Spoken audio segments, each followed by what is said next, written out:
একাত্তরে গণহত্যা থেকে শাপলা চত্বরের গণহত্যা পর্যন্ত মানবতা বিরোধী কোনো অপরাধকেই তামাদি হতে দেবে না সরকার, বললেন তথ্য সম্প্রচার মন্ত্রী জহিরুদ্দিন স্বপন। আজ বিকেলে জাতীয় জাদুঘর মিলনায়তনে শাপলা চত্বরের 5ই মের গণহত্যা স্মরণে আয়োজিত অনুষ্ঠানে তিনি একথা বলেন। মন্ত্রী বলেন, শাপলা শহীদদের প্রতি দায়িত্ব পালন করবে সরকার। শাপলা স্মৃতি সংসদে আয়োজিত এই অনুষ্ঠানে বিএনপি, জামায়াতে ইসলামী ও জাতীয় নাগরিক পার্টি সহ বিভিন্ন রাজনৈতিক দলের নেতারা অংশ নেন। অনুষ্ঠানে শাপলা চত্বরে হেফাজতে ইসলামের আন্দোলন ঘিরে শাহাদত বরণ করাদের নিয়ে শহীদনামা গ্রন্থের মোড়ক উন্মোচন করা হয়। জহিরুদ্দিন স্বপন বলেন, বিএনপি প্রথম শাপলার হত্যাযজ্ঞকে গণহত্যা বলে অভিহিত করেছিল। ফ্যাসিস্ট সরকার মিডিয়াকে ব্যবহার করে শাপলা চত্বরের ঘটনা নিয়ে মিথ্যা বয়ান তৈরি করেছিল। এই ঘটনায় মিথ্যা মামলায় বিএনপি নেতাদের আসামি করেছিল।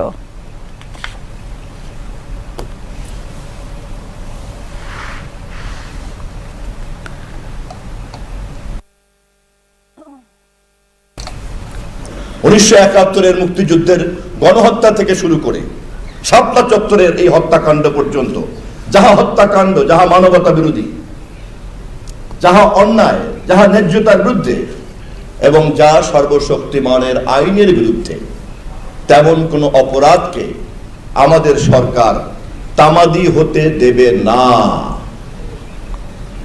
কিন্তু এই কাজ করার জন্য আমাদের সকলের সহযোগিতা লাগবে।